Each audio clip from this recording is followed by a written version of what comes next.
Growing up is hard enough without outside influences hindering your ability to mature and grow into a happy, healthy member of society.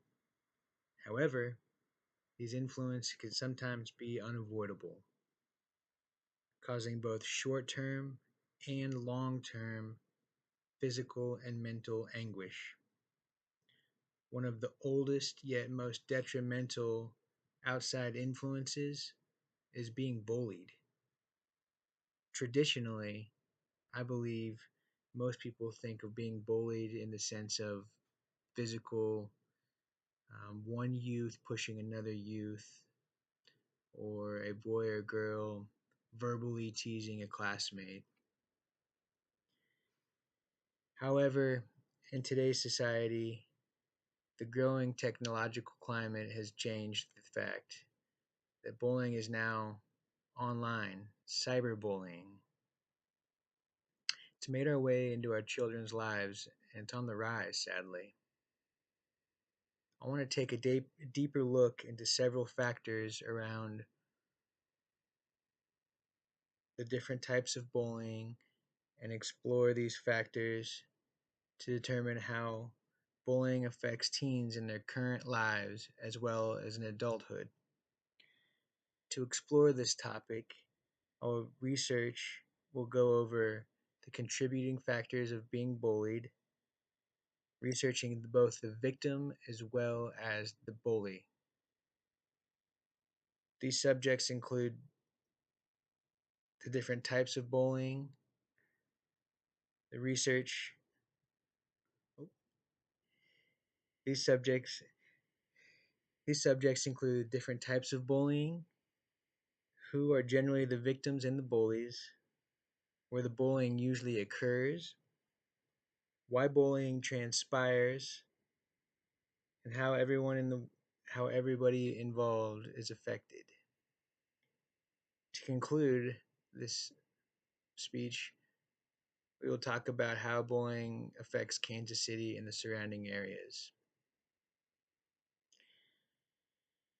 According to the Centers of Disease and Control Prevention, bullying is defined as such: it is an unwanted, aggressive behavior by one youth or group of youths who are not siblings or current dating partners, involving an observed or perceived power imbalance and is repeated multiple times or is highly likely to be repeated. Bullying may inflict harm or distress on the targeted youth, including physical or psychological, social or educational harm. Bullying is more than hitting or tripping or pushing. It can involve stealing, hazing, or damaging somebody's property. Most people think bullying consists of one person physical or verbal in person physical or verbal assaults. But like mentioned, the technological boom, cyberbullying is occurring. Cyberbullying is defined as when a child or teenager is harassed, humiliated, or embarrassed, threatened, or tormented using digital technology, which this can occur anywhere with the technological boom. Kids have cell phones, internet access anywhere they go, such as email, chat rooms, instant message, websites, text messages, social media like Facebook or Twitter. Those things are literally at your fingertips. Cyberbullying may only occur between minors. If adults are using the internet to harass each other, um, that's called cyber harassment or cyber stalking. I'd like to now discuss who does the bullying and some of the common characteristics that they have. Um, these common characteristics of bullies share, they're usually, excuse me, the victims of bullying share shyness, introversion, low self confidence, happiness, and anxiety. Both boys and girls share equally these traits, and they both fall victim to these bullying. However, girls are more likely to fall victim to relationship bullying, um, such as emotional and cyberbullying. Kids who are cyberbullied often find themselves on the receiving end of in-person bullying as well. So that was the victims of the bullying. I'd like to talk about the bullies themselves. They share some common qualities as well. Bullies are often mean, confrontational, aggressive, and spiteful. They use manipulation to get their own way, and they generally have short fuses and exhibit some very impulsive behavior. This behavior isn't limited between two teens or two youths back and forth with each other, but it can be targeted towards parents, teachers, or any adult. Most people would probably think um, of a bully as a male, someone who's bigger, stronger, faster than the other kids, more physically intimidating. Um, However, females are just as common to bully as males are. Um, and then when it comes to cyberbullying, the perpetrator is often driven by feelings of anger, frustration, and revenge, probably sitting at home or wherever, all that stewing around, all those emotions, and decide to hop on their computer or cell phone and just fire away, not thinking about the consequences. In many cases, cyberbullies were once the victims of bullying who weren't guided in the proper direction. So the bullies were probably once bullied themselves. One study on youth bullying says 8.8% of 6th to 10th graders admitted to bullying at somebody else at least once a week or more, while 8.4% have experienced bullying once a week or more. So, where and why does this bullying take place? Well, it can happen anywhere: school, home, mall, online, anywhere, 24/7. Well, with cyberbullying on the rise, it's basically impossible to escape it. I mean, if you're a target, it's tough to escape it. Cyberbullying can often start off as simple name calling and can quickly escalate to something more, into spreading rumors, telling lies, often making embarrassing claims about their victims. Richard Donegan from Elon University states, quote, unlike traditional bullying, cyberbullying allows the offender to mask his or her identity behind a computer. This anonymity makes it easier for the offender to strike blows against the victim without having to see the person physically. The distance that affects the technological devices, the distancing affects the technological devices have on today's youth that lead them to say and do crueler things than what once was compared to face bullying in the past. Cyberbullying or cyberbullies generally think their actions are funny and harmless and no big deal, but It is. It is a big deal. Kids often cyberbully to replace social skills they failed to develop in school. Now, I'd like to focus on the repercussions of bullying and cyberbullying, how it affects youths in their current lives as well as their future, and how bullies themselves are affected by this behavior. It has a negative effect on everybody involved. Um, I mean, the victim as well as the perpetrator, they have issues. They're both involved here.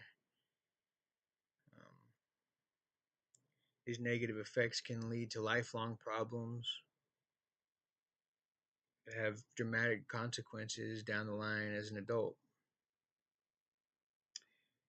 Um, an online article I read about on CNN said that because children tend to spend more time with their peers, it stands to reason that if they have negative relationship with one another, these effects could serve to be long lasting. It makes sense because generally children are around peers most of the time. Sadly, being bullied by your peers can actually cause long term suffering, worse than the children and teens who are abused by adults. That's crazy to think about. Oftentimes, these teens and youths can generally work out their differences in a civil manner. However, it's the repetitive nature that causes the real damage. That's what bullying comes in. It's not just a one-time thing. It's repeated actions. Um, these can have negative effects such as depression, anxiety, suicidal thoughts, self harm, and other social deficiencies. Um, a lot of times, these things carry over into adulthood. It's said that the face to face bullying throughout the teen years may even double the risk of depression down the line. Children have the ability to internalize this harm, which causes stress related issues like anxiety and depression. Bullied children and teens intend to internalize the harm of being a victim of bullying and are reluctant to share with a parent or teacher. They often keep to themselves about their experiences. Up to 50% of children say they would rarely tell anybody what's going on as far as them being bullied, um, while between 35 and 60% wouldn't tell a teacher at all. When a, when a youth can no longer internalize the harm, they actually start projecting that harm on others, so the victim actually becomes the bully themselves. And cyberbullying can have just as harmful of an effect. Um, because the damage is often psychological and it carries over into the real world. Threats of cyberbullying can be very real. There have been cases where cyberbullying has led to severe depression and even suicide. Kids who are cyberbullied often face the same consequences as those who are traditionally bullied.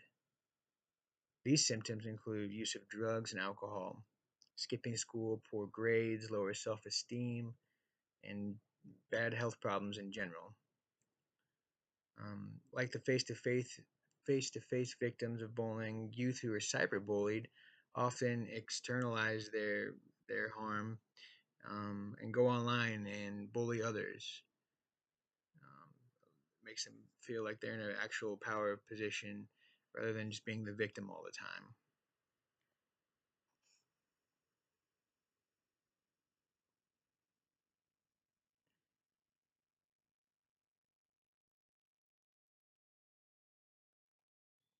So the effects of bullying doesn't just affect you as a youth, but it oftentimes carries into adulthood. Depression and anxiety tend to characterize their emotional outlook well beyond the bullying years and extend into their adulthood. And these oftentimes become chronic problems. Issues such as eating, sleeping, working, exercising, engaging in interesting hobbies, all the hallmarks of a balanced life can be a real challenge to those who were bullied as a youth. Um, Many sources I've come across say the traditional sticks and stones theory about words don't hurt you is actually completely false, and that it's the emotional part of bullying that really carries over and has the most dramatic effect on people. That's when your self image may be permanently damaged, and that's when real problems start to happen. Situations that arise at work or relationships can often be very difficult for people who were bullied as a youth in adulthood. Um,